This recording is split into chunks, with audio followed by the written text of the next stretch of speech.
Assalamualaikum warahmatullahi wabarakatuh. Alhamdulillahilladzi hamdan katsiran thayyiban mubarakan fi kama yuhibbu rabbuna wa yarda. Asyhadu an la ilaha illallah wahdahu la syarika lah wa asyhadu anna Muhammadan abduhu wa rasuluh. Allahumma shalli wa sallim wa barik ala Muhammadin wa ala alihi wa ashabihi wa man tabi'ahum bi ihsanin yaumiddin. Fa ya ibadallah usikum wa nafsi bitaqwallah faqad fazal muttaqun. Qala ta'ala fi kitabil karim, a'udzu billahi minasy syaithanir rajim, ya ayyuhalladzina amanu taqullaha haqqa tuqatih wa la tamutunna illa wa antum muslimun. Alhamdulillah, Allah telah membangunkan kita dari kematian. Dan sepertinya tidur di malam hari itu adalah sebuah istirahat. Ya. Kenapa kok dinamakan istirahat? Karena di siang harinya kita mengalami lelah dan letih, sehingga memang sengaja kalau kita amati, memang Allah itu sengaja membuat hambanya itu lelah dan letih, diperintahkan untuk menjalankan ibadah. Banyak sekali ibadah-ibadah di dalam syariat agama kita itu yang juga berlangsung dengan fisik kita, seperti sholat, ya, kemudian memperbanyak langkah kaki menuju masjid dan sebagainya. Kenapa Allah kok suka membuat hambanya itu lelah dan letih? Karena dengan lelah dan letih itu akhirnya kita merasakan nikmatnya istirahat.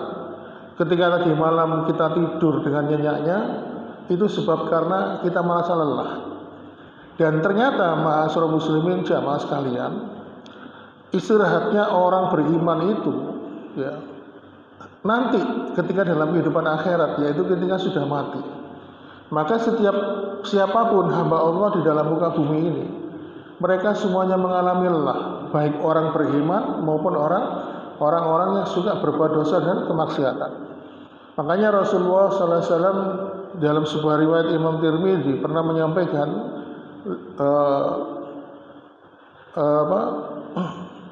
bahwasannya setiap manusia itu akan likuli ummatin syurah.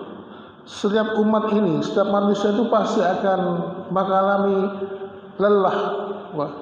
Mereka berbuat sesuatu, mereka melakukan suatu pekerjaan, suatu aktivitas. Walikuli silatin fatrah. Dan ketika mereka melakukan pekerjaan, aktivitas apapun, pasti menghasilkan lelah dan letih. Faman kana fatratu ila sunnati, maka barang siapa yang lelahnya, letihnya dalam rangka melaksanakan ketaatan, melaksanakan ibadah kepada Allah Subhanahu wa taala, ya, maka faqaitada, kata Rasulullah, maka dia akan mendapatkan balasan. Walikuli tilahadil dan barang siapa yang lelahnya, letihnya itu dalam rangka berbuat dosa dan kemaksiatan, maka faqad halak, kata Rasulullah, mereka akan mendapatkan kehancuran, kerugian dalam kehidupan akhirat. Jadi kita semua ini di dalam kehidupan dunia itu lelah dan letih, dan istirahatnya orang beriman itu ketika nanti sudah mati. Kenapa? Kalau sudah mati itu baru merasakan nikmat pahala berupa panen pahala. Seperti kalau kita nanam buah, ya, durian, dan alhamdulillah buah yang ditanam itu barusan panen, ya, sehingga akhirnya masuk musim durian. Begitu juga dengan manusia, ketika mendapatkan nikmat akhirat, dia mendapatkan balasan pahalanya, tapi nunggu setelah mati. Termasuk juga ujian kehidupan, termasuk diberikan ujian atau musibah, ya, hati yang sedih, hati yang gundah gulana, termasuk diberikan kenikmatan dunia, kekayaan, ya, kekuasaan, diberikan jabatan, seluruhnya pasti akan berakhir dengan kematian. Oleh karena itu, ma'asyiral muslimin, berbicara dengan kematian ini, bahwasannya manusia itu akan mati, maka kita akan membahas sebuah tema, sebuah materi. Ada 6 hal, ya, yang seharusnya kita persiapkan sebelum kematian itu benar-benar menerpa kita. Kata para ulama ada 6 perbuatan, 6 amalan yang harus kita siapkan. Walaupun kita pasti akan mati dan tidak tahu kapan matinya kapan, tetapi kalau kita ini merasa sebagai hamba-hamba Allah yang beriman, kita harus mempersiapkannya. 6 hal itu adalah: pertama, at-taubatu as-shadiqatu. Sebelum kematian kita, maka kita harus benar-benar bertobat. Kemudian poin yang kedua, at-tahallulu minal maghani. Sebelum kematian menjemput, kita berusaha melepaskan semua bentuk kezaliman. Kemudian yang ketiga, qada'u adaini. Sebelum mati berusaha menyelesaikan hutang, baik hutang kepada manusia, terlebih hutang kepada Allah Subhanahu wa taala. Kemudian kitabatul wasiyah. Sebelum mati kita menulis sebuah wasiat, pesan-pesan ya. Kemudian kelima, as-shadaqatul jariyah. Sebelum mati kita membuat sebuah amalan yang menghasilkan sedekah jariyah, dengan harapan sedekah jariyah itu pahalanya mengalir walaupun kita sudah mati. Kemudian yang keenam adalah husnudzon billah. Sebelum kematian maka kita harus munculkan prasangka baik kepada Allah Subhanahu wa taala. Tetapi karena keterbatasan waktu, 6 poin ini tidak akan kita bahas pada kesempatan pagi hari ini. Mungkin sisanya bisa kita lanjutkan pada pertemuan berikutnya. Dan kebetulan pagi ini sebenarnya gilirannya Ustadz Muiz ya, karena beliau ada ngisi ngaji di tempat lain, sehingga akhirnya saya di sini sebagai pemeran pengganti. Baiklah ma'asyiral muslimin, yang pertama, at-taubatu as-shadiqatu. Sebelum kematian itu hendaklah kita bertobat. Jangan sampai ketika sudah mati kita belum sempat bertobat kepada Allah Subhanahu wa taala. Taubat di sini yang dimaksud adalah tarkul ma'asi istidoa mardatillah, yaitu meninggalkan perbuatan dosa dan kemaksiatan dalam rangka mencari ridha dari Allah Subhanahu wa taala. Karena ada orang itu berbuat dosa karena tidak punya duit, Pak. Contoh, orang yang suka minum minuman keras, orang yang suka berjudi, mereka berhenti karena tidak punya duit. Suatu ketika kalau punya duit, mereka akan kembali lagi melakukan kebiasaannya. Nah, mereka ini bertobat atau berhenti dari dosa karena sifatnya sementara. Suatu ketika kalau punya duit lagi, mereka akan kembali lagi minum minuman keras, berjudi. Berbicara dengan taubat ya, tentang taubat ini, taubat itu hukumnya adalah fardu ain. Artinya wajib atas diri kita masing-masing. Dan ini sudah disebutkan di dalam firman Allah di dalam surat Az-Zumar di ayat yang ke-53. Allah Subhanahu wa taala berfirman, "Qul ya ibadiyalladzina asrafu ala anfusihim la taqnatu min rahmatillah. Innallaha yaghfiru dzunuba jami'a innahu wal ghafurur rahim." Katakanlah, wahai hamba-hambaku yang melampaui batas terhadap diri mereka sendiri, janganlah kalian berputus asa dari rahmat Allah. Sesungguhnya Allah mengampuni dosa-dosa mereka. Sesungguhnya Dialah yang Maha Pengampun dan Penyayang. Yang menarik, di ayat ini Allah Subhanahu wa taala menulis ya, dengan sebuah kalimat, la taqnatu min rahmatillah. Janganlah kalian ini sekali-kali berputus asa dari rahmat Allah. Jadi perlu diketahui, rahmat Allah itu begitu luas, ya, begitu besar.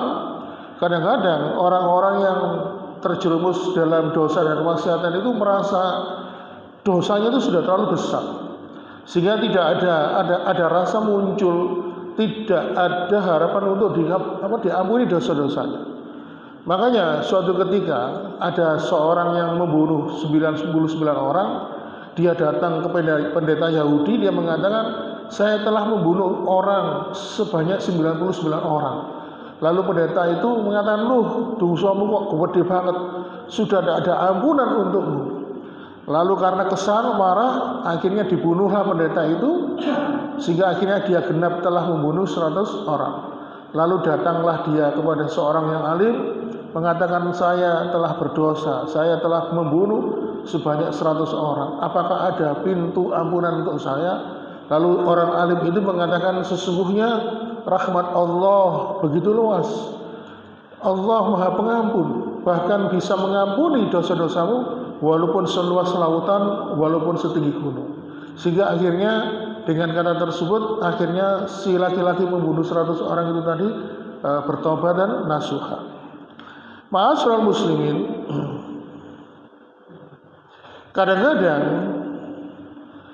orang-orang yang terjerumus dalam perbuatan dosa itu karena godaan syahwat, godaan nafsu. Maka kalau kita ini merasa pernah tergoda karena syahwat ini, maka cepat-cepatlah bertobat kepada Allah Subhanahu wa taala. Oleh karena itu, ma'asyiral muslimin, dan di antara persiapan menghadapi kematian itu adalah taubat as-siddiqi, yaitu taubat yang jujur. Dan syarat taubat itu ada 5. Yang pertama, harus meninggalkan kemaksiatan. Yang kedua, harus menyesal kenapa dia berbuat kemaksiatan. Yang ketiga, berjanji tidak mengulangi. Kemudian yang keempat, kalau itu berbuat dosa berhubungan dengan orang lain, maka kita harus kembalikan haknya atau minta maaf kepada orang tersebut. Jadi yang sulit, Pak. Makanya kalau kita ini punya dosa kepada Allah, cukup dengan istighfar, mohon ampun, insya Allah diampuni. Tapi kalau punya dosa kepada sesama manusia, wah ini sulit. Kita harus minta maaf kepadanya. Dan kalau kita minta maaf itu harus disebutkan, Pak Januri, saya dulu itu pernah ngerasain jenengan, Pak. Sampeyan tak rasain gini. Sampeyan waktu itu tak elek-elek no, Pak. Aku kadung emosi. Kalau gitu saya minta maaf. Wani ya kira-kira ngomong ngoten tentang Pak Januri, misalnya nggak ada salah ke Pak Januri. Karena tuntunannya, kalau kita punya salah kepada orang lain, kita harus ngomong, Pak, dulu itu yang nyuri mangga jenengan di depan rumah itu saya, Pak. Waktu itu mumpung tidak ada orang, saya ambil, saya minta maaf, Pak, minta dihalalkan. Karena kalau kita melihat kisah-kisah para ulama terdahulu, ya, karena saking jujurnya, seperti seorang pemuda, ya, yang terlanjur makan buah kurma, dia teringat, loh, ini kan bukan milikku, kurma ini kan bukan dari kebunku. Dan carilah pemilik kebun itu, lalu dia ngomong, mohon maaf tadi saya itu menelan 1 biji kurma. Ngomong langsung ke pemiliknya. Makanya kalau kita punya salah kepada manusia itu jangan lama-lama. Kalau kita punya salah, ya langsung segera minta maaf. Jangan sampai dibiarkan menjadi dendam kesumat. Kemudian poin kelima, syarat taubat itu adalah di waktu masih ada diterima kesempatan taubat, artinya sebelum nyawa itu nyampe di tenggorokan. Ma'asyiral muslimin, lalu di dalam surat An-Nisa ayat 17, salah seorang sahabat yang bernama Imam Ibnu Abbas yang terkenal tentang pemahaman tafsir Al-Qur'an, bahwasannya di situ Allah Subhanahu wa taala menyampaikan innamat taubatu 'alallahi lilladzina ya'maluna su' bi jahalatin summa yatubuna min qaribin fa ulaika yataballahu 'alaihim wa kana Allahi 'aliman hakima. Sesungguhnya bertobat kepada Allah itu hanya pantas bagi mereka orang-orang yang bijahala, ya, yang tidak mengerti atau jahil, ya, atau berbuat khilaf. Summa yatubuna min qarib, kemudian segera mereka bertobat kepada Allah. Min qarib ini artinya sebelum mati, ya, atau ketika dia merasa dirinya mendekati kematian. Biasanya itu sudah sakit-sakitan, sudah badannya sudah tidak kuat, sudah lemes, ya, karena merasa banyak dosa dia bertobat di situ. Jadi intinya, kalau kondisi demikian disebutkan di ayat ini, faulaika yatubullah 'alaihim wa kanallahi 'aliman hakima. Maka tobat mereka akan diterima oleh Allah Subhanahu wa taala. Maka seakan-akan dari pemahaman ini Ibnu Abbas mengatakan kalau bisa sebelum mati hendaklah kita ini sudah bertobat kepada Allah Subhanahu wa taala. Itu poin yang pertama. Poin yang kedua, sebelum kematian menjemput, ad-dahalulu minan madani, hendaklah kita ini melepaskan segala bentuk kezaliman. Jadi zalim itu ada 3. Ada zalim yang tidak diampuni oleh Allah, dan itu adalah perbuatan kesyirikan. Makanya kita itu jangan pernah berbuat dosa dan kesyirikan. Kalau kezaliman ini sampai kita bawa mati, maka sanksinya adalah kekal di dalam kehidupan neraka. Kemudian yang kedua, kezaliman yang diampuni oleh Allah Subhanahu wa taala, di mana kezaliman ini hukumnya tidak sampai membawa kepada kemusyrikan. Sebagaimana yang kita bahas tadi di surat An-Nisa ayat 17, yaitu zalim karena bijahala, karena kekhilafan, ya, tidak kuat nahan syahwat, sehingga akhirnya kita terjerumus dalam perbuatan dosa dan kemaksiatan. Nah, lalu kemudian menyadari itu adalah kekhilafannya, lalu segera dia minta ampun kepada Allah Subhanahu wa taala. Maka kezaliman seperti ini yang diampuni oleh Allah. Kemudian kezaliman yang ketiga, seperti yang kita sampaikan tadi, kezaliman yang tidak langsung diampuni oleh Allah, yaitu ketika kita berbuat dosa kepada sesama manusia. Maka supaya kita ini diampuni oleh Allah, kita harus minta maaf. Walaupun orang itu sudah bertobat, tapi kalau ketika dia punya dosa kepada sesama hamba, maka kalau dia tidak minta maaf, ya tidak akan diampuni. Makanya sebelum manusia nanti masuk surga, itu ada sebuah tempat namanya Qantarah. Di sana itu manusia itu akan dipertemukan. Ya, sudah jelas-jelas mau masuk surga, ternyata ada orang mengatakan, ya Allah, dia dulu itu pernah punya utang pada saya, tidak sempat nyaur, hutangnya besar, maka saya minta keadilanmu ya Allah. Akhirnya orang yang sudah membawa pahala dan siap masuk surga ini, pahalanya diberikan kepada orang ini. Terus datang lagi, ya Allah, orang itu dulu pernah memfitnah saya, menjelek-jelekan saya, sehingga akhirnya nama baik keluarga saya jelek. Saya minta keadilannya ya Allah. Akhirnya apa? Orang ini yang dapat pahala mau surga, pahalanya diambil, dikasihkan kepada orang itu. Sehingga akhirnya ketika banyak manusia yang protes, komplain, menuntut peradilan kepada Allah, pahalanya sampai habis. Lalu kemudian datang lagi, ya Allah, dia dulu pernah membunuh saya, supaya tidak ketahuan, setelah membunuh jasad saya disembunyikan di suatu hutan, dimakamkan di tengah hutan. Saya minta keadilannya. Berhubung si laki-laki yang sudah mau masuk surga ini pahalanya sudah habis, akhirnya apa? Dosa-dosa dari orang yang nuntut diberikan kepada dia, sehingga akhirnya apa? Dia menjadi orang yang bangkrut. Makanya kenapa Rasulullah itu pernah mengatakan, siapakah orang yang bangkrut itu? Yaitu mereka yang membawa banyak pahala di akhirat, akhirnya harus habis pahalanya untuk membayar kezaliman di dunia. Dan tidak itu saja, dosa-dosa dari orang lain, karena pahalanya sudah habis, maka dosa-dosanya dipindahkan ke dia. Yang awalnya dia mau masuk surga, nggak jadi, sehingga karena banyak menanggung beban dosa, akhirnya dia dimasukkan ke dalam neraka. Oleh karena itu, ma'asyiral muslimin,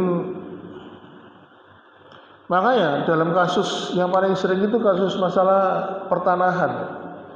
Makanya sebagai contoh kasus, Rasul itu pernah menyampaikan, Rasul itu pernah bersabda kepada orang yang pernah ngambil tanah walaupun sejengkal, manik tato asibran minal ardi zulman tawakulluhu iyahu yaumal qiyamah min sabdi ar-radhi. Siapa saja yang mengambil tanah orang lain secara zalim, maka kelak pada hari kiamat dia akan diambil tanah itu dikeruk oleh Allah sampai 7 lapis bumi, lalu kemudian dikalungkan di lehernya. Makanya para ulama memberikan nasihat sebelum kematian, mintalah kehalalan, mintalah maaf kepada orang-orang yang mungkin dulu pernah kita zalimi. Itu poin yang kedua, ya, sebagai persiapan ketika menghadapi kematian. Kemudian poin yang ketiga, kata para ulama, sebelum kematian hendaklah qada'u adaini, berusaha menyelesaikan hutang. Hutang ini ada dua, hutang kepada manusia dan hutang kepada Allah Subhanahu wa taala. Jangan sampai hutang ini kita bawa sampai mati, Pak. Makanya kenapa di dalam surat Al-Baqarah itu ayat yang panjang mengatur tentang muamalah itu mengatur tentang hutang, Pak. Dicatatlah di situ, ada saksinya. Kalau sekarang ini notaris ya, saksinya itu yang berbadan hukum. Lalu ada kesepakatan tentang jumlah nominal hutangnya hingga waktu pembayarannya, dan di situ juga disebutkan ada jaminan. Kenapa kok harus ditulis? Karena ini berkaitan dengan muamalah. Makanya Rasul itu saking takutnya dengan masalah hutang ini, secara khusus beliau itu pernah berdoa, dan bahkan ini doa ini sering dibaca ketika dalam sholat. Jadi ketika selesai membaca doa tahiyat akhir, setelah itu membaca doa ini lalu kemudian salam. Allahumma inni a'udzubika minal maksyam wal maghrab. Ya Allah, aku berlindung kepadamu, jangan sampai aku terjerumus dari hutang dan sampai terlilit hutang. Bayangkan. Jadi yang paling sering kita baca setelah doa tahiyat akhir itu kan Allahumma inni a'udzubika min azabil jahannam wa min azabil qabri wa min fitnatil mahya wal mamat wa min syahri fitnatil masih dajjal. Setelah baca doa ini baru membaca Allahumma inni a'udzubika minal maksyam wal maghrab. Ada yang mau nambahin lagi monggo ya. Sepanjang doa itu pernah diajarkan oleh Nabi di dalam hadis-hadisnya. Lalu ditutup dengan salam. Lalu kemudian baginda Nabi ditanya istrinya, Ibu Aisyah, loh, kenapa engkau ya Rasul kok suka membaca doa ini? Apakah engkau punya hutang? Lalu Nabi mengatakan, ya Aisyah, inna rajul idza gharim hadasya fakadzab wa 'adzaba akhlaf.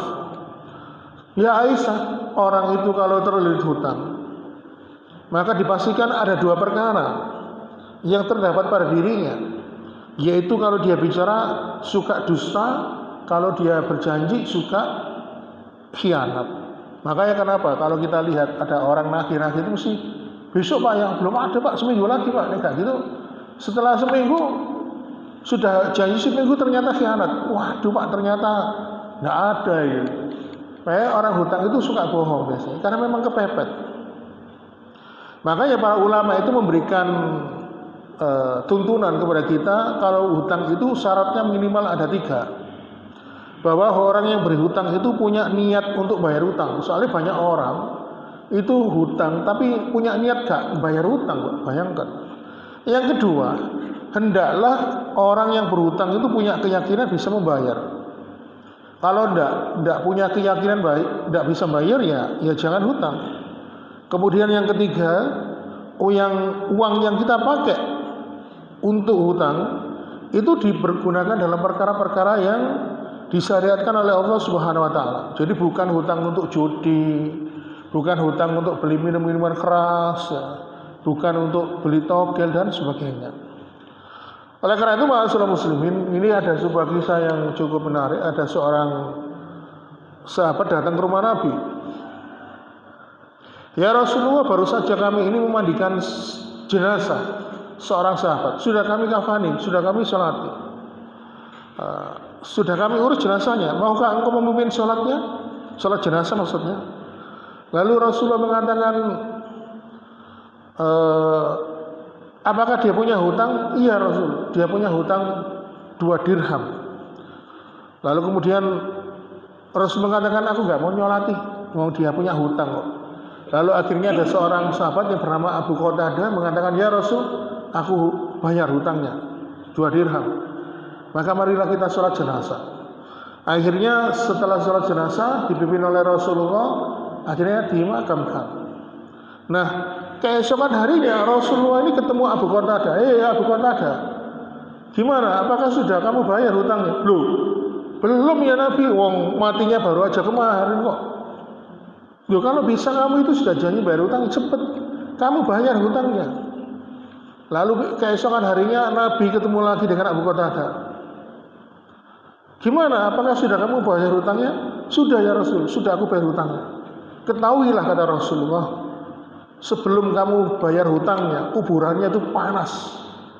Begitu kamu bayar hutangnya, kuburannya langsung adem. Bayangkan Pak, gara-gara hutang itu bisa membuat azab di dalam kehidupan akhirat. Nah itu hutang kepada manusia. Lalu hutang kepada Allah gimana? Ya kita harus mencatat. Kalau misalnya seperti puasa Ramadan, kadang-kadang kita kan tidak tahu, kadang kondisi sehat atau sakit. Nah ketika sakit itu kan kita catat berapa hari yang kita tinggalkan dan harus kita bayar. Apalagi sekarang ini sudah masuk Ramadan, maka harus cepat-cepat disaur Pak.